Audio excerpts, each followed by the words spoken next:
अस्सलाम वालेकुम, this is Mohammad अबीर, उम्मीद है आप लोग सब खैरियत से होंगे।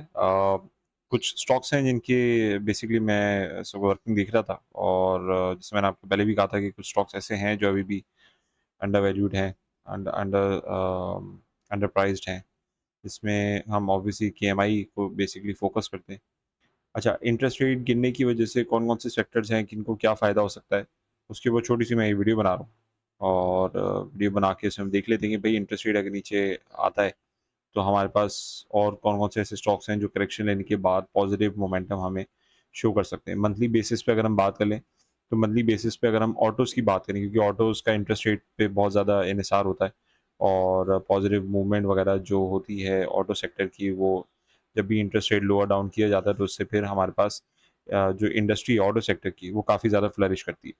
अभी फ़िलहाल अगर हम देखें मंथली बेसिस पे तो हमारे पास मेजॉरिटी स्टॉक्स जो हैं वो एक नॉर्मल 10% 15% रिटर्न होता है, वो ऑलरेडी उससे ज़्यादा एक्सीड कर चुके हैं 3 टाइम, 4 टाइम, कुछ तो जो है वो 10 टाइम जो है वो 10 टाइम जो है वो एक्सीड कर चुके हैं।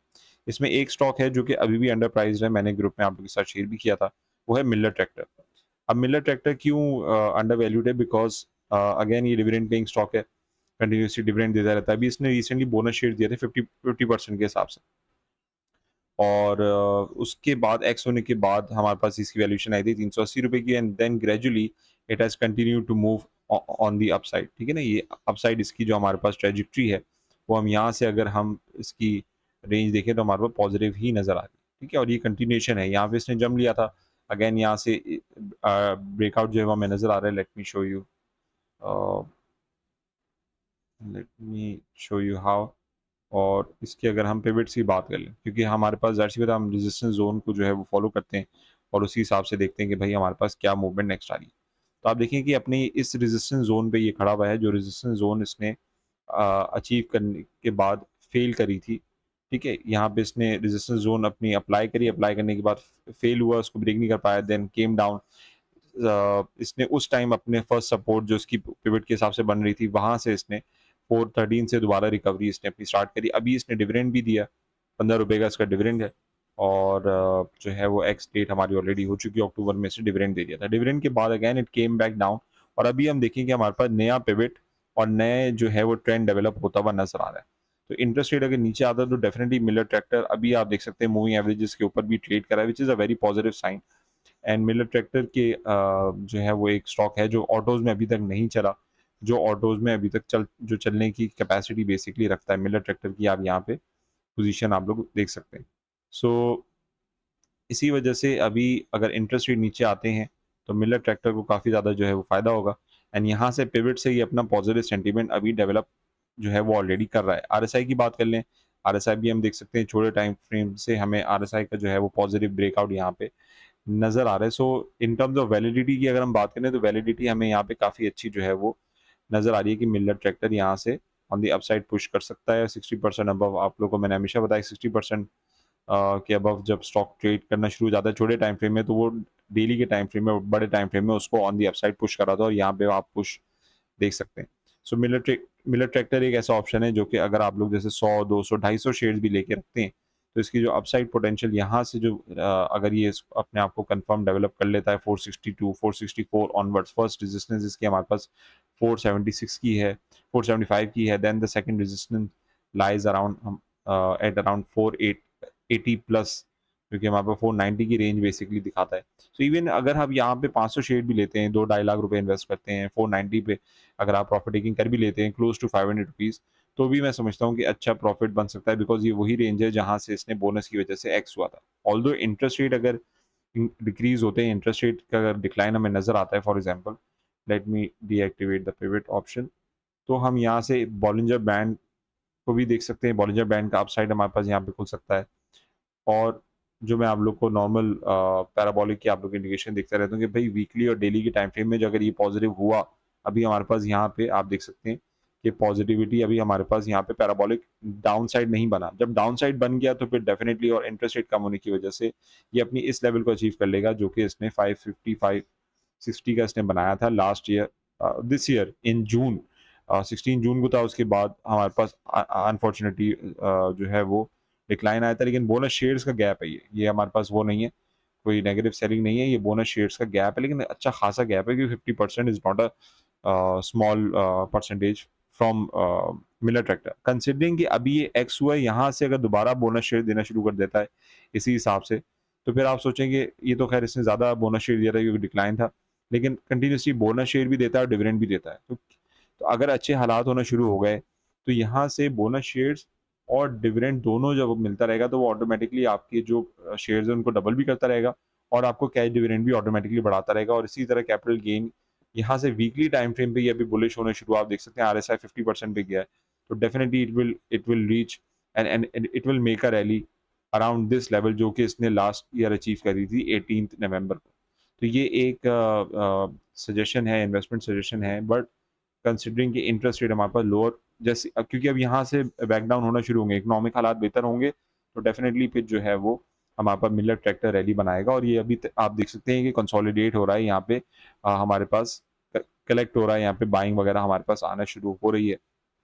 तो एक तो हमारे पास, अगर हम मंथली बेसिस पे अगर हम इस हिसाब से देखें, जो वीकली स्ट्रेटजी होती है, मंथली स्ट्रेटजी होती है, तो नो डाउट मिलर ट्रैक्टर काफ़ी ज़्यादा पॉजिटिव हमारे पास खड़ा हुआ है। देन कम्स द टेक्सटाइल, हमारे पास टेक्सटाइल सेक्टर आ जाता है। ऑब्वियस सी बात है कि टेक्सटाइल में हमारे पास हमारी टेक्सटाइल इंडस्ट्री जो है वो इंटरेस्ट रेट लोअर डाउन होने पे ऑब्वियसली फ्लरिश करेगी, और उसके अंदर भी काफ़ी अच्छा पॉजिटिव मोमेंटम डेवलप होगा इंशाल्लाह।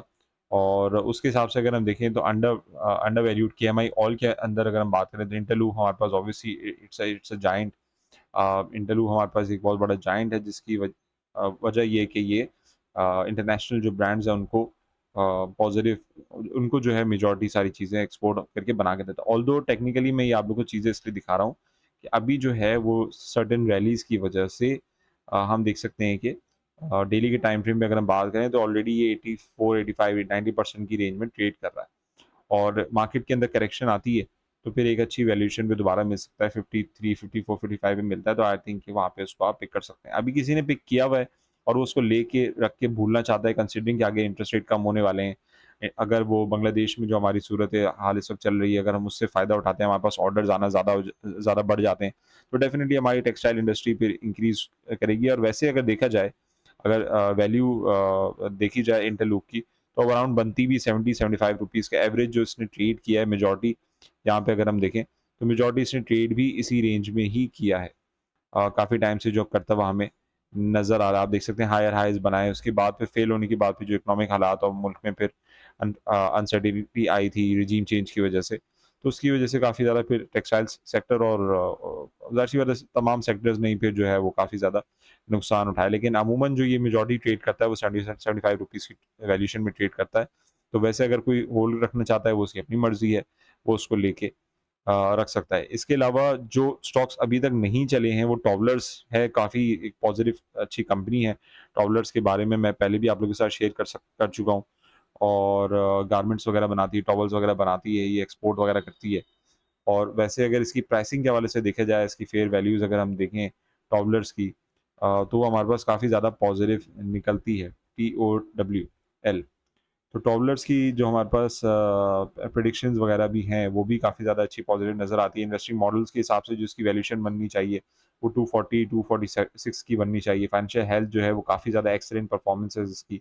आप देख सकते हैं कि कैश फ्लो भी अच्छे हैं, ग्रोथ हेल्थ भी अच्छी है, प्राइस मोमेंटम भी अच्छा है, प्रॉफिटेबिलिटी हेल्थ अच्छी है, और जो वैल्यूएशन है वो भी हमें अच्छी नज़र आ रही है। एंड देन अगेन यहाँ पे अगर हम लेटेस्ट रिपोर्ट अभी जो अर्निंग्स आई हैं उसके हिसाब से देखें, तो यील्ड रिटर्न जो है वो इन्वेस्टेड कैपिटल के ऊपर ज़्यादा है, holds more cash than debt on its balance sheet, consistently increasing earning per share, trading at low price book multiple। ये एक बहुत बड़ा फैक्टर होता है फंडामेंटल एनालिस्ट के ऊपर, जो फंडामेंटल्स को देख के इन्वेस्टमेंट करते हैं, और शेयर होल्डर्स को डिविडेंड भी देता है, प्रोमिनेंट प्लेयर है टेक्सटाइल में, और हाई रिटर्न है ओवर द लास्ट ईयर अपने पीयर से अगर इसको कंपैरिजन किया जाए। तो Towellers is one of the stock जो कि आप देख सकते हैं यहाँ पे मैंने टेक्निकल इसका मार्क किया हुआ है, and it is in a range bound situation. हमारे पास ये 140 से लेके, लेट मी हाइलाइट दिस, 144 की रेंज से लेके हमारे पास ये 170 180 की रेंज पे ये अभी रेंज बाउंड चल रहा है। लास्ट इसने जब डिविडेंड दिया था 5th मई को ₹3 का, उसके बाद से ये रेंज बाउंड है। इसने नीचे एक लो भी बनाया, बट उसको रिकवर किया, रिकवर करने के बाद ये मैंने सपोर्ट लेवल इसका भी इसने मार्क किया, बिकॉज़ ये इसका एक फेक सपोर्ट लेवल था, फेक डिक्लाइन था। उसके बाद इसने रैली बनाई थी, रैली बनाने के बाद ये सस्टेन कर रहा है इसी लेवल पे और अभी इसने रिसेंटली ₹10 का डिविडेंड भी दिया है, अर्निंग्स भी अच्छी आ रही हैं और यहाँ से ये अगर बुलिश ब्रेकआउट इसका अगर हम देखें, तो हमारे पास शॉर्टर टाइम फ्रेम में वो उसको कंटिन्यूअसली मूविंग एवरेजेस के ऊपर पुश करने की कोशिश कर रहा है। तो अंडर वैल्यूड स्टॉक की अगर हम बात करें जो अभी नहीं चले हैं अगेंस्ट द मार्केट या अगेंस्ट द ट्रेंड और इंटरेस्ट रेट लोअर होने की वजह से आई थिंक ये एक बहुत अच्छी कंपनी है, इसके अंदर आप लोग फ़ोकस कर सकते हैं। एसगार्ड 9 के अपने कुछ फाइनेंशियल इश्यूज़ रहते हैं जिसकी वजह से बहुत ज़्यादा मैं इसको रिकमेंड नहीं करता। निषाद मिल ऑब्वियसली एक जो है वो प्लेयर्स का जो है वो फेवरेट स्टॉक है जिसको आप लोग कंसीडर करना चाहें तो इसको भी कंसीडर कर सकते हैं जो कि ऑलरेडी अपनी जो है वो अच्छी खासी रेजिस्टेंस को जो है वो ब्रेक वगैरह कर चुका है। तो अभी इन टर्म्स ऑफ प्राइसिंग की अगर हम बात करें, इन टर्म्स ऑफ रेलेवेंस की बात करें तो आप देख सकते हैं कि यहाँ पे इसका ऑलरेडी ब्रेकआउट 60-66 रुपीज़ पे है और इसको भी मैंने काफ़ी टाइम पहले क्लाइंट से रिक्वेस्ट पे मैंने इसको शेयर किया था। सो अभी रिसेंटली अगर ये यहाँ से कंटिन्यूअसली हाई बनाता रहता है, जो कि ख़ैर एक टेक्निकली अगर हम देखें तो एक अच्छी बात नहीं होती बिकॉज़ फिर वो करेक्शन के लिए आता है तो उतनी बड़ी ही करेक्शन ली जाती है। लेकिन इंटरेस्ट रेट कम किए जाते हैं तो निषाद मिल की भी जो वैल्यूएशन है तकरीबन 80 रुपीज़ तक की बनती है। इसके अलावा जो हमारे पास सेक्टर है जो कि सबसे ज़्यादा फ़ायदा उठाता है इंटरेस्ट रेट के लोअर डाउन होने पे, वो हमारे पास सीमेंट सेक्टर है। सीमेंट सेक्टर के अंदर ऑलरेडी आप देख चुके हैं कि सीमेंट सेक्टर के अंदर डीजीकांत सीमेंट में काफ़ी टाइम से आप लोग को सजेशन दे रहा था कि डीजीकांत सीमेंट आप लोग लेके रखें 49, 48, 50 रुपीज़ की वैल्यूएशन मिल रहा था। तो यहाँ पे वो काफ़ी ज़्यादा पॉजिटिव रिटर्न दे चुका है। इसके अलावा हमारे पास जो केएमआई की अगर हम बात करें, लकी सीमेंट हमारे पास तकरीबन 18%, 19% मंथली बेसिस पे रिटर्न दे चुका है। 400, 490, 500 की वैल्यूएशन होती थी, आज तकरीबन ₹700 पे खड़ा है।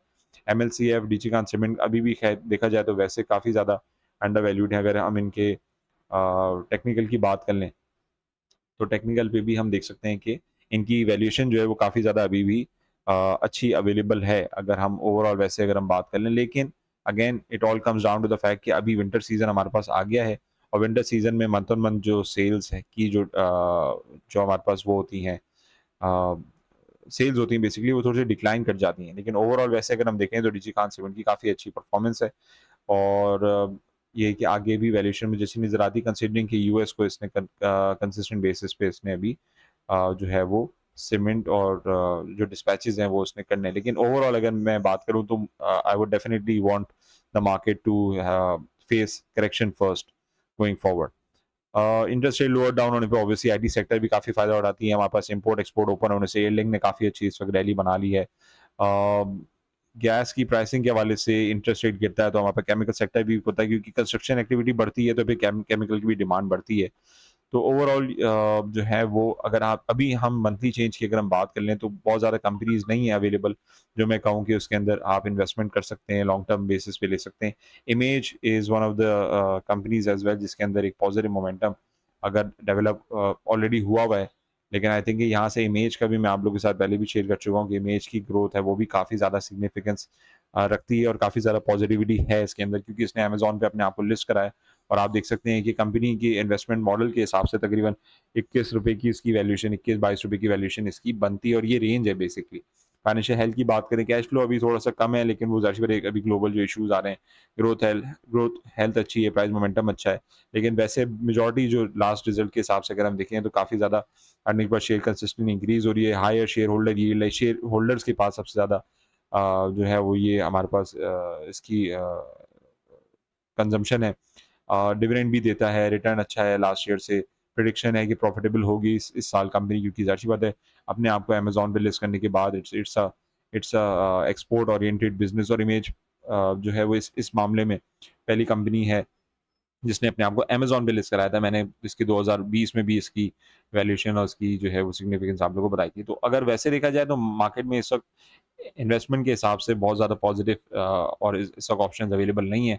क्योंकि ज़ाहिर-सी बात है मार्केट ऑलरेडी काफ़ी ज़्यादा पॉज़िटिव हो चुकी है। लेकिन अगर इंटरेस्ट रेट के हिसाब से देखा जाए, तो इंटरेस्ट रेट के हिसाब से डेफ़िनिटली सीमेंट सेक्टर एक अच्छी जो है वो पावर होल्ड करता है। इसके अलावा हमारे पास आईटी सेक्टर भी आ जाता है। टेक्सटाइल सेक्टर अगर वो बांग्लादेश वाले इश्यू से हमारे पास ऑर्डर आना शुरू हो जाते हैं तो और अ, ठीक है इंडस्ट्री को गैस और बिजली जो है वो अभी सस्ती नहीं मिलेगी, वो महँगी ही मिलेगी। लेकिन वैसे जो अगर मोमेंटम देखा जाए तो पॉज़िटिव हो सकता है। लॉटकेम आप देख सकते हैं लॉटकेम का मैंने आप लोग को जो है वो इंडिकेशन दी थी कि लॉटकेम और डेक्सन ऑक्सी के मंथली बेसिस पे काफ़ी ज़्यादा नेगेटिव हमारे पास मोमेंटम में खड़े हुए हैं। लॉटकेम के प्लांट्स अभी ज़रा शट डाउन है लेकिन वो इंक्रीज़ होते हैं। रिकवर होते हैं लॉट केम के प्लांट्स की वर्किंग रिकवर होती है तो फिर काफ़ी ज़्यादा पॉजिटिव मोमेंटम डेवलप हो सकता है। बट अभी वैसे ओवरऑल देखा जाए तो इंटरेस्ट रेट पॉजिटिव नेगेटिव मतलब इंटरेस्ट रेट गिरने की वजह से ये कुछ सेक्टर्स हैं, स्टॉक्स हैं जिनको आप अपने माइंड में रख सकते हैं। So I hope this video helps और कोई और भी क्वेरी हो, क्वेश्चन हो तो मुझे ज़रूर बताइएगा। Until next time this Mohammad Abir signing off take care. अल्लाह हाफ़िज़।